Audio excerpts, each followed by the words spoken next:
Bonjour, je me présente, Bernadette Yalap. Donc, je suis la fille de Nichat Osho et Goulet, Beth Givel. Je suis créatrice de mode. Donc, une créatrice de mode, on va dire que c'est un peu comme le chef d'orchestre. C'est celui qui est à la tête d'un défilé, c'est celui qui est à la tête de toute la création d'une maison de couture. J'ai fait des études de mode, bien sûr. Donc, j'ai commencé par le plus bas. Quand je dis le plus bas, c'est le diplôme le plus basique. Donc j'ai fait le CAP, j'ai un CAP, un BEP, un bac pro et un BTS en artisanat et métiers d'art. Ce sont les diplômes qui sont liés à la mode en fait. Après j'ai eu un BTS aussi, un diplôme de modéliste toiliste et une formation complémentaire de lingerie corsetterie de luxe. Après mes études, après avoir fini mes études, je suis partie faire mon service militaire parce que j'avais envie de rentrer dans l'armée en réalité. J'avais envie d'être militaire, d'être costumière militaire et même, je dirais, plutôt commando. Après mes études, je suis partie donc, à l'armée et je suis partie vivre en Calédonie parce que j'avais envie de soleil. Là-bas, j'ai été professeur dans un lycée, donc ça date de 2002. En 2002, j'étais professeur des élèves de CAP-BEP.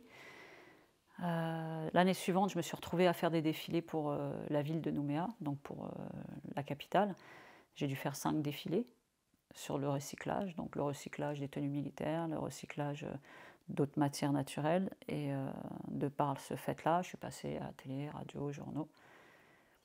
Et je suis rentrée en France en 2005. Voilà, en 2005, je suis rentrée en France. J'ai eu une vie de famille, comme tout le monde, hein, mariée, des enfants.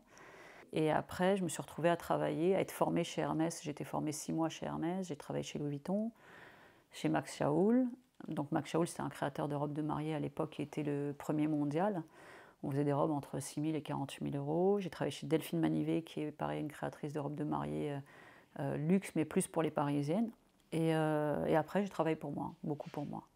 Mais c'est vrai que là où moi, techniquement parlant, j'ai appris le plus de choses, c'est quand j'ai été formée chez Hermès. Ouais. Parce que quand on travaille dans des grandes maisons de luxe, ils sont ultra pointilleux. En fait, ultra pointilleux, ultra exigeants. Donc, il est important de faire un travail précis. Voilà, précis. Et puis, c'est surtout, je pense, que là-bas que j'ai appris à connaître les proportions et rééquilibrer les proportions, en fait. Voilà. Mais c'est vrai que le fait d'avoir travaillé dans le luxe me donne à tendre là-dedans. Donc, voilà, moi, j'aimerais après, par la suite, passer différents concours pour pouvoir, au final, dans 10-15 ans, pourquoi pas avoir une maison labellisée haute couture, voilà. Comme les grandes maisons. J'en serais même très contente et ça permet aussi de faire valoriser un petit peu peut-être le savoir-faire, la communauté. Et puis, chose que j'aimerais partager peut-être avec vous, c'est qu'il faut savoir que dans le monde de la mode et dans le monde de l'histoire de l'art, moi, quand j'ai étudié l'histoire de l'art à l'école, j'étais très agréablement surprise de savoir que les premiers fondateurs de la mode, donc en gros les premières populations qui ont créé et inventé la mode, en tout premier lieu, c'était les Égyptiens, avec le dénudé, le transparent, le voilage. Et la population suivante qui a inventé la mode et le costume, c'était les Assyriens et les Chaldéens. Donc moi, ma grande surprise, quand j'ai fait mes études dans les années 90-95, j'ai été très heureuse de savoir que nous, les Chaldéens ou les Assyriens, nous faisons partie de la deuxième population mondiale à avoir inventé la mode. Donc je pense que pour moi, c'est peut-être un challenge de me dire que j'aimerais faire progresser ma société à un stade où je peux me faire labelliser en tant que maison de haute couture pour pouvoir honorer nos ancêtres et nos anciens. C'est-à-dire que si déjà à l'époque on était très important dans ce domaine-là, je pense qu'il est peut-être bon de se dire qu'il faut redonner un petit peu à César ce qui appartient à César. Donc il est peut-être intéressant de remettre en avant notre communauté justement dans ce milieu-là. C'est-à-dire que moi, mon domaine de compétence, c'est la mode, donc je peux me dire que ma petite pierre à l'édifice, ce serait celle-ci. Et donc déjà à l'époque, je faisais déjà en fait des robes de soirée, des robes de mariée. Mais je n'étais pas spécialisée que dans la robe de mariée, ce n'était pas que ma spécialisation. Parfois, je faisais juste des croquis et je vendais mes dessins. Des fois, comme hier, par exemple, j'étais personnel shopper, donc je suivais des gens pour aller les conseiller en termes de vêtements, parce qu'il faut savoir qu'il y a pas mal de monde qui ne savent pas s'habiller. Il y a près de 85% de la population mondiale qui ne connaît pas son corps. qui ne connaît pas en fait leurs proportions réelles, donc à savoir quels sont les tissus ou les coupes qui leur vont. Donc des fois, il y a des gens qui apprécient juste un produit et qui pensent que le produit va leur aller, mais il faut savoir qu'un produit, quand il est taillé dans des industries, il est taillé sur des standards. Alors c'est quoi un corps proportionnel? C'est comme si on va dire, bon ben voilà, dans le maquillage, les maquilleuses, elles prennent du contouring pour pouvoir resculpter un galbe de visage, pour pouvoir peut-être remonter les pommettes et autres. Et donc comprendre sa morphologie et je dirais savoir qui on est, parce qu'il y a des gens qui se voient d'une certaine façon, mais qui n'ont pas conscience de leurs proportions. Donc proportions de la poitrine, des épaules, du bassin. Donc c'est ça en fait qu'il faut faire attention. Mais en réalité, pour savoir réellement ce qui nous va le mieux, c'est un créateur de mode qui est le plus à même de vous le dire. Dans le sens où un créateur de mode, normalement, il a la capacité de tout de suite visualiser et faire un checking physique. Voilà. C'est-à-dire que moi, par exemple, quand les clientes viennent chez moi, en règle générale, elles sont en sous-vêtements, hein, parce que je suis obligée de voir les proportions. En même pas moins d'une minute, j'ai déjà scanné visuellement leur morphologie. Je sais où sont les proportions du corps et où est-ce qu'il faut galber, où est-ce qu'il faut resserrer, où est-ce qu'il faut agrandir. Donc en fait, quand on dit connaître sa physiologie, c'est qu'en réalité, un mannequin, quand on choisit un mannequin pour défiler, c'est parce qu'il est proportionnellement équilibré. Tout le reste de la population mondiale, on n'est pas équilibré. Moi-même, je ne suis pas équilibrée. Donc à partir du moment où on connaît son corps et qu'on connaît un petit peu les choses qu'il faut remodeler, on sait comment s'habiller. Il y a quelques mannequins qui ont des corps parfaits, oui. Mais très sincèrement, 95% de la population mondiale n'est pas parfaite. Hein. C'est qu'on n'est pas qu'un corps. Moi, par exemple, quand les clientes viennent chez moi, je leur fais comprendre que je n'habille pas un corps. D'accord, c'est une enveloppe que j'habille. Donc c'est l'enveloppe physique, mais en réalité, quand on se fait faire du sur-mesure, ou même quand on va chez un vrai créateur, il n'habille pas un corps, il habille une âme, il habille une enveloppe. Donc il n'y a pas de beau corps ou de pas beau corps. Bon, c'est sûr qu'il y a des gens, ils vont se dire, bon, un tel est plus beau ou une telle est plus belle, ça, ils vont se baser sur des critères visuels. Mais en réalité, quand on a un regard plus profond sur les courbes et sur l'être humain, toutes les courbes sont belles, parce qu'en fait, toutes les courbes racontent une histoire. Et moi, c'est ce que j'essaie de faire comprendre aux gens. Donc la plupart du temps, quand ils viennent chez moi, je leur explique que moi, leur corps, quand je le vois, il y a des choses que je peux comprendre dans leur corps. Quand tu me dis comment il faudrait qu'on s'habille, c'est pas comment il faudrait qu'on s'habille, c'est quelle est l'aisance physique qu'on a. Si on est très à l'aise avec son corps, on peut s'habiller comme on veut, c'est pas grave. La mode, en réalité, c'est pas suivre un schéma que nous, les créateurs, on a mis en place et qu'on a... voilà, par exemple, moi, si je dis cette année, j'ai envie de faire du rétro, ce n'est pas parce que moi j'ai créé du rétro que tout le monde doit s'habiller en rétro. Sauf qu'il y a des gens, comme c'est des fashion victims, c'est ce qu'on appelle les fashion victims, ce sont les victimes de la mode. Donc les victimes de la mode, c'est quoi? Ce sont des gens, comme ils ne savent pas réellement s'habiller, ils suivent que les tendances. Donc bien sûr qu'ils seront dans les tendances de ce qui se fait actuellement. Mais il faut savoir qu'en réalité, pour être vraiment dans une tendance mode ou être vraiment bien dans ses vêtements, il faut juste s'écouter. Il faut en fait s'habiller comme nous on le ressent. Voilà. C'est-à-dire que moi, quand j'étais professeur, j'expliquais à mes élèves qu'en fait, un être humain, il ne peut pas avoir des émotions stables. On a des émotions variantes. Donc des fois, on se sent peut-être plus, pour une femme, on se sent peut-être plus sensuelle, des fois, on se sent peut-être plus introvertie, plus discrète. Et donc, quand on s'habille en fonction de nos émotions, de ce qu'on ressent, tout de suite, le vêtement qu'on porte, il est plus parleur. Voilà. Après, concernant la morphologie, qu'on soit ronde ou pas ronde, grande, fine ou autre, si on est à l'aise avec soi-même et qu'on a confiance en soi, peu importe ce qu'on va porter, on va très bien le porter. Parce qu'en réalité, ce n'est pas le corps qui parle, c'est l'âme, c'est tout ce qu'on dégage, c'est le charisme. Alors, je dirais qu'il y a plusieurs critères qui font qu'on ne change pas. Déjà d'une, on est issu d'une communauté où on est quand même assez puritain. Donc, comme tu le sais très bien, dès que quelqu'un va changer un peu, il va se faire tout de suite critiquer. Donc, en réalité, les gens n'osent pas. Voilà, les gens n'osent pas être qui ils sont. Voilà. Si une fille porte quelque chose d'un peu trop court, tout de suite elle est cataloguée comme une fille facile. Voilà. Après, je suis là où je suis d'accord aussi pour que les choses ne changent pas trop non plus. C'est que la beauté aussi de la communauté, c'est que cette pudeur, elle est belle. Mais on peut porter quelque chose de très élégant avec de la pudeur aussi. Voilà. Mais après, changer aussi au niveau vestimentaire, pourquoi les gens ou les femmes s'habillent pratiquement tout le temps pareil, c'est parce qu'en réalité, elles n'ont pas le choix. C'est-à-dire que quand elles vont quasiment dans les mêmes boutiques ou dans les mêmes lieux pour acheter et que ces gens-là qui leur vendent, ils leur vendent des produits qui au final se vendent bien, bah, ils ne vont pas s'embêter à vendre autre chose. Voilà. D'où le fait que quand on va voir un tailleur, par exemple, si vous allez voir un vrai tailleur, il va vous tailler le veston que vous voulez, la veste que vous voulez, le costume que vous voulez. Quand vous allez voir un vrai créateur de mode, vous allez avoir ce que vous le souhaitez. Voilà, ce n'est pas ce que je vous propose qui est dans ma collection. Ce qui se passe, c'est que bah, chez nous, on n'est pas assez extraverti, émotionnellement parlant, physiquement parlant, et puis parce qu'on respecte aussi, je crois, un minimum nos anciens. Donc des fois, on a peut-être peur d'heurter. Je ne suis pas pour le fait qu'il y ait une révolution vestimentaire, mais je dirais que ce qui est dommage, c'est que les femmes, ou même les hommes, ils n'osent pas s'affirmer. C'est-à-dire que chez nous, ce qui est un petit peu embêtant, c'est que les gens n'osent pas se montrer comme ils sont. Ils ont tellement peur d'être jugés, tellement peur qu'on les regarde peut-être bizarrement, qu'ils vont rester classiques. Ou ils vont juste se rajouter une petite déco ou un petit bijou, mais ils n'osent pas la fantaisie. Voilà. Et ça, malheureusement, c'est parce qu'on est dans une communauté qui est quand même assez puritaine. Là, Samuel, tu me dis pourquoi les mariés ne changent pas, pourquoi on a toujours les mêmes robes de mariée. Donc là, toi, tu viens de me dire, tout le temps, les mariées, elles ont les mêmes robes. Alors, malheureusement, elles ont les mêmes robes, parce que c'est ce que je te disais tout à l'heure, elles ont les mêmes robes parce que si toutes les clientes vont acheter leurs robes aux mêmes endroits, forcément, elles vont se retrouver avec des mêmes robes. Il y aura peut-être une fille 4 mois avant qui va avoir acheté la même robe de mariée ou 4 mois après qui aura la même robe de mariée. Donc ça, je dirais que ça, c'est peut-être l'inconvénient d'une boutique parce qu'on va se retrouver forcément avec quelqu'un qui aura le même produit. Donc oui, je suis d'accord avec toi, quand on se retrouve à acheter nos robes au même lieu, bah, on est susceptible d'avoir la même robe que la mariée qui était peut-être avant ou peut-être après. Et en plus de ça, sachant que dans une boutique, c'est une collection qu'on vous propose.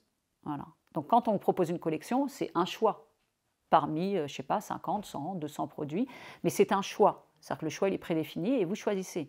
Mais vous êtes toutes à choisir dans la même gamme de produits. Donc c'est pour ça que malheureusement nos mariées elles se retrouvent toutes avec presque les mêmes robes. Et c'est un peu dommage, je dirais, dans le sens où c'est dommage, c'est que malheureusement, elles se retrouvent plus avec une pièce, du moins elles ne se retrouvent pas du tout avec une pièce unique. C'est-à-dire qu'elles vont payer des prix, des fois qui sont exorbitants, et puis c'est dommage, mais celle d'avant ou celle d'après a le même produit qu'eux. Alors là où je suis d'accord avec toi, c'est que c'est vrai, nous, quand on est arrivé dans les années 80-90, nos tatas, nos cousines et autres, le seul lieu d'achat des robes de mariée qu'on connaissait à l'époque, c'était Barbès. Donc c'était ou chez les boutiques orientales qu'il y avait là-bas, ou chez Tati. Tu avais raison, à l'époque, on achetait des robes à 400, 500. Allez, si on achetait la robe à 1200, c'était beaucoup déjà. Là, ce qui se passe, c'est que oui, tu as des femmes qui ont des budgets qui sont quand même plus conséquents. Moi, en l'occurrence, la plus grosse cliente que j'ai eue, c'était un médecin, c'était une dame, une gynécologue. Sa robe de mariée, elle lui a coûté 12 000 euros. Mais ce n'était pas 12 000 euros, ce n'était pas exorbitant par rapport au travail qui a été fait. C'est-à-dire que moi, je calcule et je facture mon temps de travail réel. Et c'est vrai que quand on... là où je suis d'accord avec toi, où je suis tout à fait OK avec ce que tu dis, c'est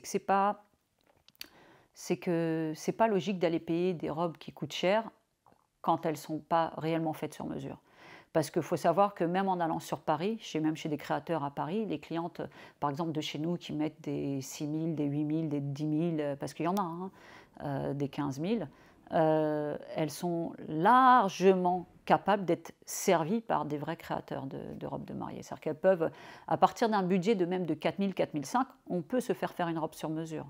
Après, pourquoi ces clientèles-là, elles ne vont pas vers chez des créateurs ou pourquoi elles ne viennent pas vers moi, qui fait du sur-mesure, c'est parce qu'il y en a plein qui ne connaissent pas. C'est toujours pareil, c'est-à-dire que c'est un manque de connaissances et d'informations. C'est-à-dire qu'il y a plein de gens qui pensent que le fait d'aller voir un créateur, ça coûte excessivement cher.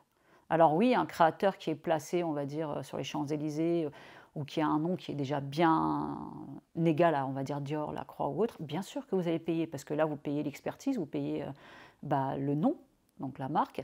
Mais oui, on est passé à l'époque, on allait à Barbès, parce qu'il n'y avait que là-bas.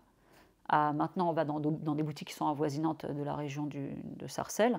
Mais après, les gens ne sont pas encore habitués au sur-mesure. Voilà, moi, par exemple, dans ma clientèle, quand je suis avec des Européennes, elles sont tellement contentes d'avoir accès à un vrai créateur, que pour eux, c'est le summum du luxe.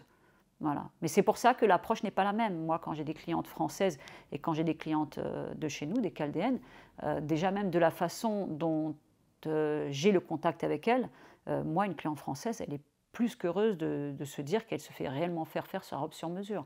Parce qu'elles ont la notion de ce que c'est que l'artisanat. Voilà. Chez nous, comme on a plein de femmes qui savent coudre, et tant mieux, donc on minimalise en fait le vrai sur mesure. Voilà. Il n'y a que les clientes qui viennent et qui font l'expérience, qui voient la différence entre les boutiques et le vrai sur mesure. Quel est l'intérêt, comme tu dis, de faire une robe sur mesure? Le premier intérêt, c'est que si toutefois, par exemple, tu n'es pas proportionnel. Quand je dis proportionnel, c'est que tu as des filles qui sont proportionnelles, c'est-à-dire qui sont équilibrées dans les proportions, et puis tu as des filles qui ne sont pas proportionnelles. Beaucoup, on est beaucoup comme ça, hein. Même moi je ne suis pas proportionnelle.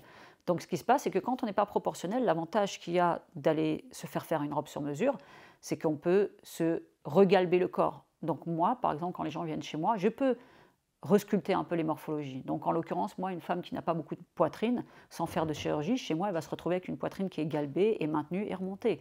Les femmes qui ont trop de ventre, moi, du fait que je fais des corsets balénés, et même parfois, je les fais même sur mesure, du moins, c'est même pas parfois, toutefois, je les fais sur mesure, et je regalbe les corps. Donc l'avantage qu'elles ont, c'est que chez moi, elles perdent des 5 à 10 cm de tour de taille, sans faire de régime, sans faire de chirurgie. Elles ont un galbe de poitrine qui est maintenu, chose qu'on ne peut pas trouver dans une boutique. Dans une boutique, on peut trouver de très belles robes, c'est-à-dire que je ne dis pas qu'elles ne sont pas du tout convenables, au contraire, elles sont très belles, les robes de mariée qu'on peut trouver en boutique, mais le seul inconvénient, c'est qu'il faut savoir que quand une robe de mariée est achetée en boutique, vous achetez une taille standard. Vous achetez un 36, un 38, un 40, un 42, qui est réajusté aux mesures de la clientèle. Voilà. Donc, mais jamais on va prendre en compte la hauteur de poitrine, l'écart de sein, la hauteur de taille, la largeur du bassin. Tout ça ne sera jamais pris en compte. Bien sûr, j'en ai une là en l'occurrence, qui a acheté une robe de mariée chez un créateur. Elle a payé très cher, du moins elle a payé quand même relativement cher. Je ne me permettrai pas de donner le prix parce qu'elle n'est pas encore mariée, cette jeune fille. Et ce qui s'est passé, c'est que son buste ne lui va pas du tout. Voilà. Mais il lui va vraiment pas du tout. Donc ce qui se passe, c'est qu'il a fallu que je rattrape son fond de corsage. Voilà. Donc il faut, quand c'est comme ça, bien sûr, moi malheureusement, le travail qui est effectué, s'il me prend autant de temps qu'une robe de mariée, je le facture aussi cher qu'une robe de mariée, ce qui est tout à fait normal. Parce qu'en réalité, moi, quand je fais une robe de mariée, je ne m'amuse pas à redémonter le tissu d'une robe pour refaire une robe. Donc déjà, j'ai une perte de temps en termes de retouche. Voilà. Mais oui, ça m'arrive. C'est la deuxième fois que ça m'arrive. Voilà. Alors, si quelqu'un veut se faire une robe de mariée chez moi, dans l'absolu, c'est bien qu'elle vienne au moins 6 mois à l'avance. Parce que moi, sachant que je travaille toute seule, c'est-à-dire que je fais tout moi-même, je ne peux pas me permettre, au-delà de 3 clientes, je n'en prends plus.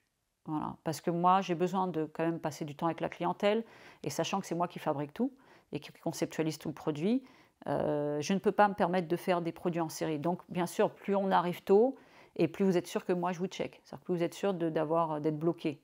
Voilà.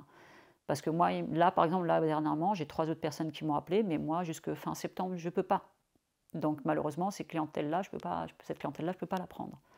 Je suis quelqu'un, quand j'achète quelque chose, et je n'aime pas qu'on me mente, donc j'ai besoin de savoir que ce qu'on me dit, c'est vrai. Donc moi, en règle générale, quand je choisis mes tissus, que ce soit même un truc tout simple, moi, quand je choisis même mon tulle, je ne prends jamais le tulle de premier prix. Voilà. Je prends du tulle de qualité, je prends des doublures de qualité, je prends des dentelles qui sont quand même assez sélectionnées, du moins je sélectionne mes dentelles.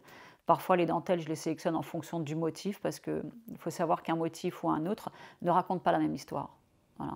Après ça, c'est vrai que c'est quelque chose qui est peut-être loin pour la clientèle, c'est-à-dire que les clientes ont du mal à comprendre qu'un motif peut caractériser une émotion, parce qu'elles n'ont pas les codes peut-être de la mode. Donc voilà, non, moi mes produits, je les sélectionne. Et parfois, je fais même... des fois, j'achète même des lots complets pour éviter que quelqu'un d'autre en achète et qu'il fasse une copie. Quand une cliente a un petit budget, alors si toi tu me parles si pour toi un petit budget ou un budget, on va dire classique, là au jour d'aujourd'hui, allez, prix de départ pour une robe de mariée, je vous dirais qu'au jour d'aujourd'hui, à 2005, vous n'allez rien trouver. Vraiment, réellement, à 2005, vous n'allez rien trouvé. En réalité, là, au jour d'aujourd'hui, dans les boutiques, je dirais classiques, là où elles vont toutes les mariées, allez, elles ont une belle robe à partir de 4005. Moi, le produit, je ne te dirais pas qu'il est à partir de temps, parce qu'à partir du moment où le produit il est simple, moi, une cliente, elle peut avoir une robe chez moi à 2000, 2005, comme elle peut avoir une robe chez moi à 15 000. Voilà. Donc c'est en fonction du temps de travail et de la matière première. Moi, quand quelqu'un vient chez moi, déjà on essaie de comprendre aussi quel est déjà le besoin, le budget, et moi je lui fais comprendre en fonction justement des choix des matières, qu'est-ce qui peut rentrer dans son budget. Non, je n'ai jamais fait 2 fois la même robe. Par contre, ce qui est intéressant dans la question que tu me poses, c'est que là, j'ai une jeune fille qui va se marier au mois de septembre, qui est venue avec un modèle qu'elle aime bien, qu'on va modifier un petit peu. Et 3 semaines avant elle, j'avais une autre dame qui était venue me voir pour un devis pour exactement la même robe. Voilà. Mais qui se marie que dans 1 an. Donc, pour le moment, elle n'a pas été voir tous les autres lieux où elle pouvait se trouver une robe ou éventuellement se faire une robe. Mais c'est les 2 seules fois où je me suis retrouvée avec des clientes qui ont vraiment aimé le même style de modèle. Voilà. Mais en règle générale, je ne fais pas, non, je ne fais jamais 2 fois le même produit. Ouais. Oui, bien sûr. C'est-à-dire que quand tu te retrouves avec une cliente européenne, du moins une cliente française, les clientes françaises, ce n'est pas comme chez nous. Elles n'ont pas 1000, 1500 ou 2000 invités. Les clientes françaises, moi là j'en ai une ici dans les quartiers huppés de l'Isle-Adam. C'est une dame d'un certain âge, elle a 65 ans, c'est la première fois qu'elle se marie. C'est des Européens, donc elle va avoir 50 invités. Donc elle ne va pas se retrouver comme chez nous avec des robes qui brillent de partout et qui sont chargées de partout. Non. C'est-à-dire que cette dame-là, comme elle a un certain âge, elle m'a dit qu'elle voulait des matières très nobles, donc on part sur de la soie, et très simples. Aucune perle, aucun strass, aucune paillette. Donc en règle générale, les Européennes, elles sont sur des choses plutôt classiques, mais bien coupées. Voilà, bien coupées dans des belles matières. Les Françaises, elles sont plus axées sur « je veux de la qualité ». Voilà. Les Chaldéennes, parce que c'est vrai que nous, on a beaucoup d'invités, elles ont besoin que leur robe, elle se voie. Voilà. Elles ont besoin que ça brille, elles ont besoin qu'on les voie. Ou des fois, ce n'est même pas les mariés qui ont besoin qu'on les voie, c'est leur famille qui exige qu'il faut que la robe, elle se voie. Et ça arrive très souvent, ça, hein, qu'on se retrouve face à des clientes où c'est la famille qui dit non, il faut qu'il y ait des perles, ou il faut que ça brille, ou il faut que ça fasse volume, voilà, pour qu'on puisse voir l'argent qu'on a mis. Voilà. Mais après, ce n'est pas le fait que ça brille et qu'il y ait du volume qui fait la qualité du produit. Et bien au contraire, malheureusement, là, comme ces dernières années, on n'arrête pas de voir plein de filles qui ont constamment des grosses robes perlées, on ne les voit même plus, ce qui est malheureux, on ne voit même plus le détail des robes. Voilà. Donc la française, elle est plus sur du qualitatif, je dirais, sobriété, qualitatif. La chaldéenne, elle est plus sur du quantitatif, sur du visuel. Voilà, la chaldéenne, elle aime bien le visuel, elle aime bien qu'on voit. Alors moi, Samuel, de base, moi j'ai un style plutôt shabby chic, un peu un esprit baby doll. Donc moi, je suis plutôt parisienne, bohème. Voilà. Moi, j'aime bien les trucs simples. Après, par contre, je ne te cacherai pas que quand je vais dans les mariages, et que c'est des mariages de cousins à moi, je suis quelqu'un d'exubérante dans le sens où, c'est pas que je suis d'exubérante, mais moi, j'aime que les gens soient joyeux. J'aime les gens qui fassent la fête, j'aime qu'ils s'expriment. Donc moi, en règle générale, quand je vais au mariage d'un de mes cousins ou d'une de mes cousines, je fais des choses un peu peut-être... les gens trouvent que ça fait bizarre. Bon, il y en a beaucoup qui apprécient, il y en a d'autres qui n'apprécient pas, mais moi, j'aime bien porter ce que je ressens. Voilà. Donc des fois, je porte des choses peut-être très structurées, peut-être très décalées, mais c'est parce que en fait, ça m'amuse. C'est parce que je suis dans un moment de fête et de gaieté, donc je m'habille en fonction de mes émotions. Voilà. Parce qu'ils trouvent que ça fait bémarès, peut-être. Tu vois, peut-être qu'ils trouvent que le côté un peu vintage, ça fait vieux. Tu vois. Moi, si tu regardes chez moi, voilà, moi j'aime les vieilles choses. Voilà. Moi, si on devait me dire, tu vois, par exemple, souvent moi mes enfants me disent, il y en a marre de ce meuble, il est vieux, il y en a marre de ton canapé tout pourri. Mais moi j'aime les vieilles choses. Pourquoi j'aime les vieilles choses? C'est parce que dans les vieilles choses, il y a une âme. Il y a eu un artisan qui a travaillé dessus. Moi, j'aime les tables sculptées, j'aime les vieux fauteuils d'époque, le vieux lustre que je viens d'avoir, mais parce qu'ils ont une histoire. Moi, j'aime pas les choses laquées, brillantes, lisses, qui n'ont pas d'odeur, qui n'ont pas de saveur. Voilà. Donc, je pense que le côté vintage, c'est magnifique, mais les gens, peut-être ils trouvent que ça fait trop ringard. Voilà. C'est peut-être que la population actuelle, ou peut-être que les jeunes actuellement, elles préfèrent que ça fasse plus sensuel, plus glamour, plus sexy, je sais pas. Après, moi, je pense qu'il faut s'habiller en fonction de qui on est. C'est surtout ça. Moi, souvent, je vois des femmes dans des mariages, je ne comprends pas le choix de leur robe, en fait. Parce que je me dis, pour le peu que je les connais, elles sont pas ça. Elles ne reflètent pas ça. Et donc, elles portent des fois des robes qui n'ont rien à voir avec elles. Mais bon, après, c'est ce que je te disais tout à l'heure. Des fois, on est influencé aussi par la famille. On est influencé par le fait qu'il faut qu'on voit la robe aussi. Mais donc, on s'oublie soi-même. Déjà, il y a une différence entre être glamour et être sexy vulgaire. Donc là, je suis d'accord avec toi. Malheureusement, tu as des femmes chez nous, sans le vouloir, hein, sans vouloir être vulgaire. Des fois, elles portent des robes. Et oui, tu as raison, malheureusement, des fois, ça fait vulgaire. Alors, c'est quoi qui fait vulgaire? C'est parce que faut savoir qu'il y a des corps qui ne peuvent pas porter des coupes. C'est-à-dire qu'il y a des corps, par exemple, surtout celles qui ont une forte poitrine et autres, quand elles portent des choses peut-être trop galbées sur elles, trop moulées sur elles et peut-être trop décolletées, tout de suite on part dans le vulgaire. Donc il faut savoir habiller son corps. Et malheureusement, plus de 95% de la population mondiale ne sait pas s'habiller. En fait, ils ne se connaissent pas, les gens. Ils ne connaissent pas leurs proportions. Donc on peut être très glamour, mais si on tombe tout de suite dans la vulgarité, ce côté glamour qu'on a voulu faire, il devient sale. Voilà.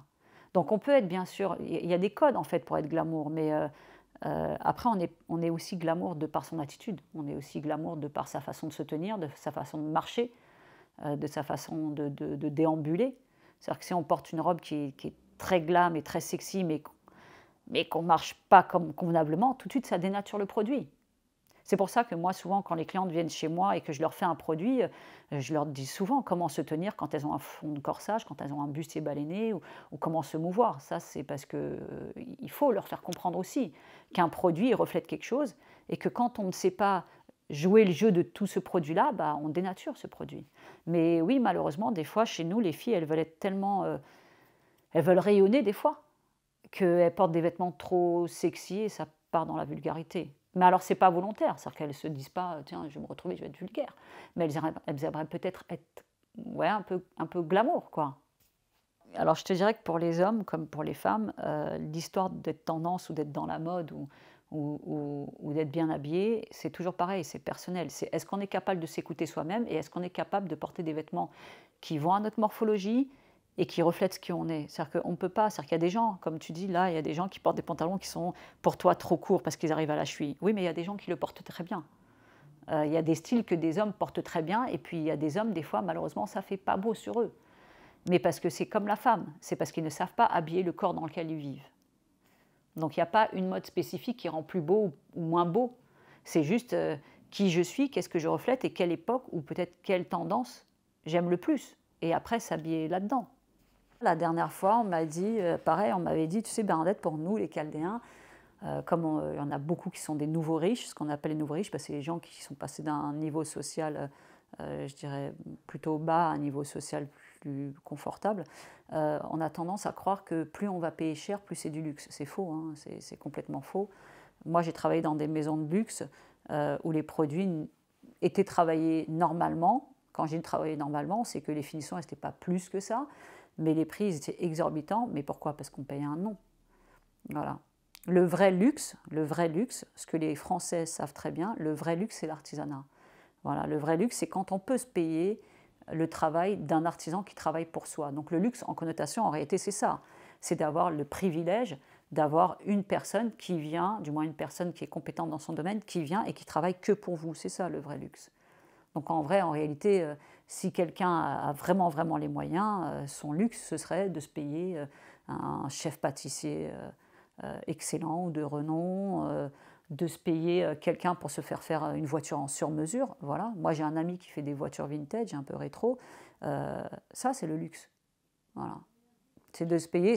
En fait, c'est ce côté unique qui fait que ça devient du luxe. Après, bien sûr, quand on achète des produits, que ce soit chez Dior, chez Lacroix, chez Chanel, c'est du luxe, parce que ce sont des maisons de luxe. Voilà. Ce sont des maisons qui ont une renommée mondiale, mais ce sont aussi des maisons qui sont ultra qualitatives et exigeantes dans leurs produits. Alors je te dirais qu'en 2025, si on doit regarder tendance, alors pas mode, mais je dirais tendance mariée, on est beaucoup sur du baroque, néo-gothique, donc beaucoup les bustiers. Voilà, ça se fait beaucoup. Les choses très empiriques, les bustiers, les décolletés bateaux, mais après, c'est pas parce que c'est à la mode qu'il faut le porter, hein. C'est ce qu'on disait tout à l'heure, hein. La mode, c'est pas être c'est pas être une fashion victime. C'est-à-dire que quand on ne sait pas comment s'habiller, bien sûr, on est une fashion victime, on suit les tendances. Mais quand on sait qui on crée sa propre mode. Et c'est ça, la vraie mode, c'est de s'habiller comme ce qu'on est, ce qu'on représente, en fait, hein. Donc, en fait, en réalité, il faut se dire, ouais, peut-être que moi, aujourd'hui, je suis plutôt quelqu'un de classique, bah vas-y, je vais m'habiller classique. Non, j'ai envie d'être glamour, alors je vais m'habiller glamour. Voilà, je suis quelqu'un d'excentrique, et ben j'ai envie de mettre quelque chose d'excentrique. C'est ça la mode, c'est pas s'habiller tel que. Après, voilà, dans la tendance mode de la mariée, c'est ça. On est dans le baroque, néo-gothique, donc beaucoup de bustiers. Mais après, je dirais que là, les tendances à venir et ce qui est en train de se faire, on est beaucoup dans le hippie chic. Voilà. Il suffit de regarder toutes les collections de Chloé, ben on a tout compris.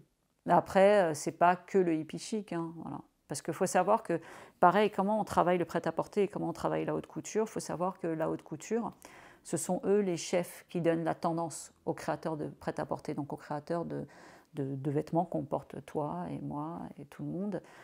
Donc en règle générale, une styliste en prêt-à-porter va se référencer à toutes les collections de haute couture, elle va essayer d'identifier les thématiques, les ambiances et les thèmes, et c'est de là où après elle crée la collection de prêt-à-porter, et elle va créer ce que toi et moi on va porter par la suite.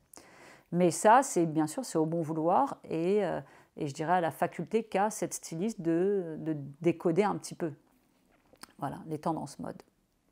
Alors là, dans la robe de mariée, je ne peux pas utiliser nos symboles de mode assyriens ou chaldéens. Je ne peux pas les utiliser parce que aucune mariée va vouloir porter ça, je dirais. Voilà.